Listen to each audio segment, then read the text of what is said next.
Bom dia, gente. Bom dia, alunos do segundo ano.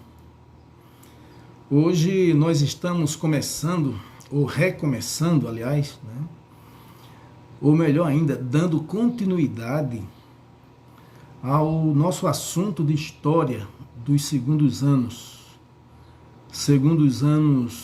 A e B de DS. Nós estamos estudando em história, nós estamos estudando a América Portuguesa. Quando se fala América Portuguesa, nós estamos falando da colonização portuguesa em nosso país, no território que hoje é o Brasil. Na nossa aula passada, quando falamos da América Portuguesa, nós tratamos de dois aspectos. O primeiro aspecto que nós tratamos foi o período chamado pré-colonial, que começou em 1500 e vai até 1530, mais ou menos. O segundo aspecto que nós tratamos na aula passada foi o aspecto administrativo. Quais foram os modelos administrativos utilizados pelos portugueses para fazer o Brasil produzir? E nós vimos ali, as capitanias hereditárias, vimos o governo geral e vimos também as câmaras municipais. Nós vimos isso na aula passada. E ainda dentro do assunto a América Portuguesa, hoje nós vamos tratar sobre a economia colonial. Anotem aí, a economia colonial e as sociedades coloniais.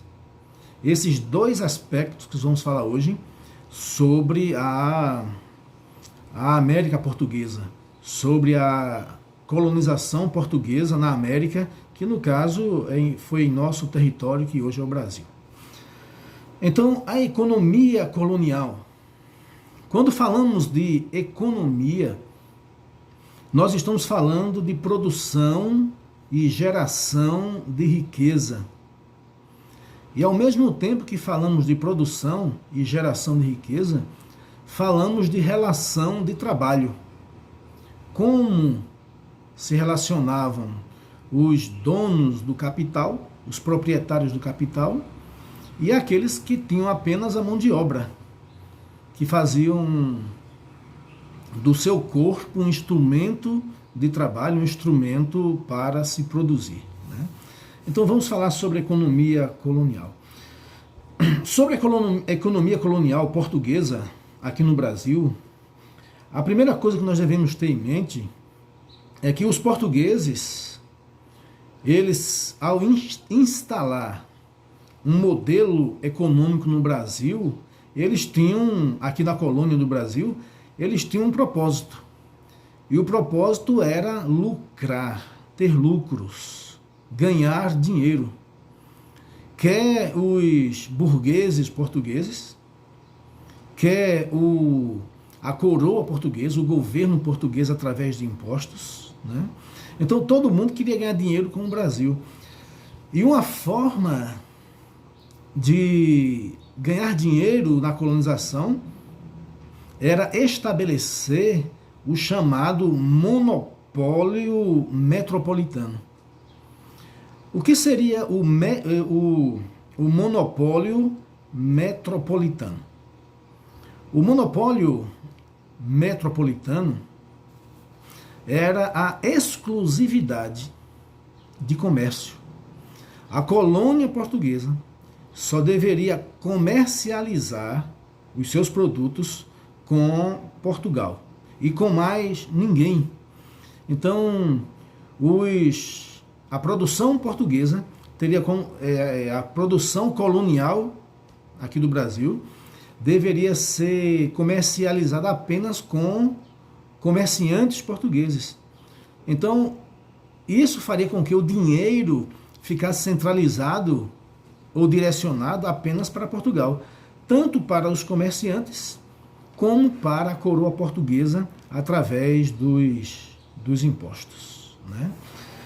Então vamos ver que para que a coroa portuguesa conseguisse esse monopólio sobre a colônia, nós vamos ver que eles praticaram um sistema econômico denominado de plantation. Então o sistema de plantation, era um modelo de produção econômica que viabilizava o monopólio comercial dos portugueses, né? E o que era o sistema de plantation? Como funcionava esse modelo de produção econômica? O sistema de plantation ele se baseava em alguns princípios. O primeiro deles é o princípio da monocultura. Para que o sistema de plantation desse lucro para os portugueses, deveria ter um produto aqui que fosse o carro-chefe da economia. Um produto que rendesse altos lucros no comércio dos portugueses lá na Europa. E qual foi o produto escolhido? Para esta ocasião, o produto escolhido foi a cana-de-açúcar. Então, os portugueses já conheciam o manejo da produção açucareira, o manejo da plantação de cana-de-açúcar. Eles conheciam como erigir engenhos, que era a unidade produtiva no Brasil colonial. Então, e por que eles conheciam? Porque eles já tinham essa experiência da monocultura da cana, da produção de açúcar, nas ilhas que eles dominavam no Atlântico. Então, o que eles vão fazer é transferir essa monocultura para o nosso país, para a colônia Brasil, né? Então, o primeiro princípio do sistema de plantation é a monocultura. O segundo, sim, só voltando um pouquinho, né? Por que escolher o açúcar como produto carro-chefe para a colonização do Brasil? Porque o açúcar naquela ocasião, naquele período, nós estamos falando do século XVI, início, né, da Idade Moderna. O açúcar era um produto grandemente valorizado na Europa. Então, nem todo mundo tinha poder aquisitivo para consumir açúcar. Só gente da alta, só gente da elite poderia consumir, porque era um produto muito caro. Então, os portugueses vão investir nesse produto caro, para que através dele eles possam ter grandes lucros, né? Então, por isso é que o açúcar, a produção de cana-de-açúcar foi escolhido como produto, né, principal, a monocultura. O segundo princípio do sistema de plantation é a produção com vistas ao comércio externo. Em nenhum momento o sistema de plantation, para dar lucro, ele pode visualizar o mercado interno da colônia. Então, para se ter lucro no sistema de monopólio, para se ter lucro no sistema de plantation, né, se precisa produzir, e esse produto que é produzido na colônia ser destinado para o comércio externo. Então essa é a segunda característica, ou o segundo princípio do sistema de plantation, a produção com vistas ao comércio externo. O terceiro princípio do sistema de plantation é que para se produzir muito, ou melhor, para se ter muito lucro, tem que se produzir muito. Então tem que ser um tipo de agricultura extensiva, ou seja, uma agricultura que será produzida em grandes propriedades agrárias, né? Então, o terceiro princípio do sistema de plantation é esse, é o latifúndio. A produção no sistema colonial, no sistema de monopólio, no sistema de plantation, para dar lucro, ele precisa ser plantado em grandes extensões de terra. Qual é a lógica? Quanto mais se planta, Mas se planta cana, mais açúcar se produz.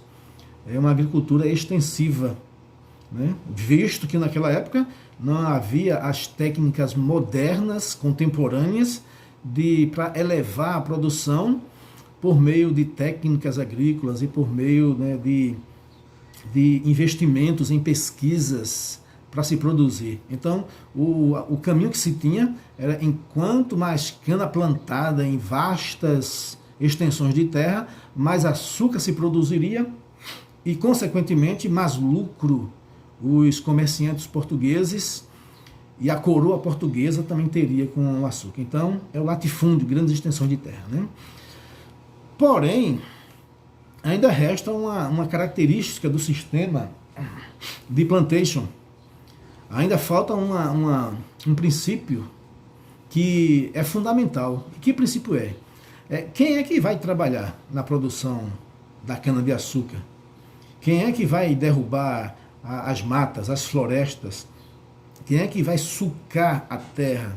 Quem é que vai colocar as canas? Quem é que vai plantar a cana? Depois, quem é que vai limpar essa cana? Quem vai cortar essa cana? Quem vai transportar essas canas para o engenho?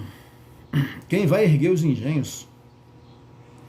Quem é que vai produzir o açúcar, moer a cana? Ou seja, todo o processo da produção do açúcar, desde a derrubada da mata para se plantar a cana, até a embalagem da caixa para enviar para o mercado português. Quem é que vai fazer isso, né? Então, os portugueses vão encontrar, orientados por esse sistema de plantation, eles vão implantar no Brasil a mão de obra escrava. Então, os portugueses, na verdade, eles vão reinventar a escravidão, pois a escravidão já tinha sido extinta na Europa. E os portugueses vão reinventar a escravidão, né? Eu disse que tinha sido extinta na Europa, né? Mas em várias partes do mundo. Então, os portugueses vão reinventar a escravidão. E a escravidão que os portugueses vão reinventar, ela é predominantemente negra, africana. Por quê? Porque a mão de obra escrava diminuiria em parte os investimentos dos portugueses na produção de açúcar e isso elevaria os seus lucros. Então, o sistema de plantation funciona nesses 4 pilares: na monocultura, na produção para o mercado externo, nos grandes latifúndios e na mão de obra escrava. Então, implantado esse sistema de plantation aqui na colônia, no Brasil, isso garantiria para os portugueses e a coroa portuguesa grandes e elevados lucros, né? Então, esse é o sistema. Então, para que se produzisse, para que se desenvolvesse, aliás, a economia no Brasil, eram precisos 3 elementos básicos, que nós já falamos de alguns deles, né? O primeiro produto é a cana de açúcar. Então, para tornar o Brasil lucrativo para os portugueses, então se precisar de 3 elementos. O primeiro é o produto, e o produto foi a cana de açúcar. E o motivo, eu já falei, o motivo era porque o açúcar era um produto altamente lucrativo. E trabalhar, investir em um produto que tem um preço elevado e que tem uma boa aceitação no mercado, isso é um ponto fundamental para quem quer obter grandes lucros, né? E também eu falei que os portugueses já conheciam a dinâmica da produção açucareira, do manejo com a cana-de-açúcar. Então, por isso que eles vão escolher esse produto, né? O terceiro elemento, o segundo elemento importante para a implantação da economia açucareira no Brasil, o primeiro foi o produto, né, que foi a cana-de-açúcar. O segundo elemento importante para a instalação, a implantação da economia açucareira na colônia Brasil foi o capital. Então, de onde viria o capital necessário para a implantação do sistema da produção açucareira no nosso Brasil, né? Nós devemos entender que para se implantar a economia açucareira no Brasil, se precisava de um valor muito alto, de muito capital, de muito dinheiro, de ferramentas, de pessoas, né? Precisava-se de dinheiro, por exemplo, para comprar as ferramentas e utensílios para construir o engenho, né? Havia a moenda, havia os tachos feitos, né, de metais específicos, né, para que se pudesse cozinhar o caldo da cana, fazer o melaço, e desse melaço fazer o açúcar.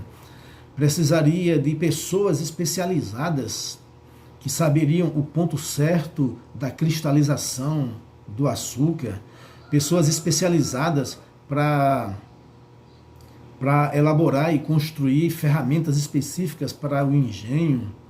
Então, se precisava de muito dinheiro para isso. Também precisava-se de dinheiro para transportar tudo isso de Portugal para aqui, para a colônia. Então, se precisava de construir ou comprar ou alugar navios, embarcações, precisava-se contratar pessoas, comprar escravos e assim por diante, né? Então, de onde veio, né, esse dinheiro? Parte desse dinheiro, ou a maior parte desse dinheiro, vieram de banqueiros, principalmente banqueiros holandeses. E dentre esses banqueiros holandeses haviam alguns que eram judeus. Então, o dinheiro que vem colonizar o Brasil é dinheiro emprestado dos bancos europeus. Vários banqueiros vão emprestar dinheiros para a burguesia portuguesa e vão pegar esse dinheiro e investir na instalação da economia açucareira no Brasil. Então, isso é o capital. Então, o primeiro elemento para se instalar a economia canaveira no Brasil era escolher o produto, a cana, e o segundo era adquirir capital para se investir aqui no Brasil, né?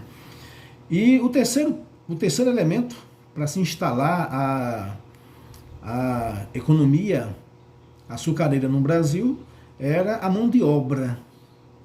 Então, nós vimos na primeira aula nossa, né, sobre a América Portuguesa, quando os portugueses chegaram aqui, a primeira atividade desenvolvida por eles foi a extração do pau-brasil. E naquela ocasião, a mão de obra utilizada foi a mão de obra indígena. Eles usaram a mão de obra indígena para extrair o pau-brasil, né? Mas agora, a mão de obra indígena era insuficiente para o trabalho nos engenhos. Exigia-se mais mão de obra. E também a relação entre portugueses e indígenas não será mais tão amistosa como foi no início. Os índios não querem mais se prestar a esse serviço árduo de trabalhar para os portugueses, porque para ele não fazia sentido trabalhar tanto. Para eles não fazia sentido, né? Para os portugueses fazia sentido que o objetivo do trabalho para os portugueses era a obtenção de lucro, mas o lucro não fazia parte da mentalidade dos índios, não fazia parte. Os índios sobreviviam tranquilamente, sem precisar de tanto trabalho, apenas usufruindo aquilo que havia na floresta e com algumas pequenas roças que eles cultivavam. Então, essa relação entre índio e português, ela será conflituosa. Então, muitos índios vão fugir do ambiente de convívio com os portugueses, e os portugueses vão caçar esses índios para trazê-los para trabalhar nos engenhos. E isso vai dificultar um pouco a questão da mão de obra nos engenhos. Então é daí que surge a ideia dos portugueses de ir lá na África, escravizar os africanos. Entre os africanos já existia, né, entre eles havia um hábito lá de, nas guerras tribais, eles prenderem os vencidos nas guerras. Os portugueses vão se aproveitar disso para comprar esses vencidos em guerra dos africanos e trazê-los para o Brasil de forma forçada e fazer com que eles trabalhassem nos engenhos, né? Então é dessa maneira, dessa forma que eles vão resolver para eles a situação da mão de obra. Então, para que, apenas recapitulando esse ponto aqui, né? Para que a economia açucareira no Brasil fosse instalada, isso no período colonial, então esses três elementos foram importantes. Primeiro, a escolha de um produto lucrativo, que foi a cana. Segundo, levantar capital suficiente para pôr em ação esse projeto de instalação da economia açucareira e resolver a questão da mão de obra, que os portugueses resolveram com a questão da escravidão. Então, durante o período colonial, séculos XVI, século XVII, o principal produto da economia brasileira foi o açúcar, né? Principalmente século XVI e parte do século XVII, né? Mas, além da cana-de-açúcar, que era o principal produto e foi, né? Também havia outras atividades econômicas aqui no Brasil, né? No Brasil também, antes, né, é bom lembrar, as principais terras do Brasil colonial, aquelas terras mais férteis, aquelas terras onde havia a maior incidência de chuvas, essas terras foram reservadas para o plantio da cana-de-açúcar. E as terras que não eram tão férteis, ou as terras que eram de mais difícil acesso, as terras que eram mais altas, essas terras secundárias, entre aspas, elas ficaram para outros cultivos. Mas as principais terras eram para a cana-de-açúcar, né? Que era o carro-chefe, era o produto carro-chefe. Então nós vamos ver aqui que, dentre esses produtos, também foi aqui no Brasil cultivado no período colonial o fumo. O fumo foi muito cultivado aqui no nosso país, né? E o outro produto foi a aguardente, que era feita nos próprios engenhos onde se fazia a cana-de-açúcar. E o interessante observar é que tanto o fumo como a aguardente foram utilizados como moeda de troca para se adquirir escravos na África. Então, os comerciantes portugueses, né, pegavam aqui fumo, pegavam aqui aguardente e levavam para a África, e lá eles entregavam o fumo, esses produtos, o fumo e a aguardente, para os chefes tribais africanos que já tinham lá aprisionados outros africanos rivais, de tribos rivais, e assim eram adquiridos esses homens lá da África e eles eram transformados em escravos. E a moeda de troca para esse comércio era a aguardente e o fumo era utilizado, né? Por isso que eles produziam aqui no Brasil esses produtos. Também uma outra atividade econômica desenvolvida aqui no Brasil foi a pecuária, a criação de gado, a criação de muares, ou de jumentos, ou de burros. Então, qual foi a importância da pecuária para a economia do Brasil colonial, né? A região que irá ser implantada a pecuária principalmente a região aqui, o Vale do São Francisco, aqui na região do Nordeste. Então será a região onde será desenvolvida a pecuária, onde será criado bois, cavalos, burros, onde os bois e cavalos serão importantes para quê? Primeiro, os bois, né, serão utilizados como alimento, e também como tração para os engenhos. Vários engenhos eram moídos pela força dos animais. Então, daí havia essa importância da pecuária. Também os derivados do boi, principalmente o couro, também produziu aqui na colônia do Brasil uma sociedade chamada Sociedade do Couro, a civilização do couro, né? Do couro se faziam chapéus, se faziam coletes, ainda hoje, né, representado na roupa dos vaqueiros, do chapéu dos vaqueiros aqui da região nordeste do Brasil. E os muares, burros, mulos, cavalos, eles eram utilizados como meios de transporte, transportar mercadorias e transportar pessoas. Então foi muito importante a pecuária aqui na nossa região. Agora o interessante da pecuária é que a pecuária, como ela era praticada em vastas regiões de terras, não teria como os donos desses animais terem uma certa vigilância ou fiscalização sobre essa atividade, né?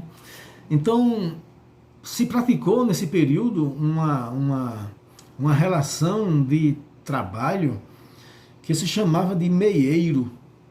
Então muita gente que trabalhava tomando conta desse gado, eles recebiam como pagamento parte do rebanho que eles cuidavam, né?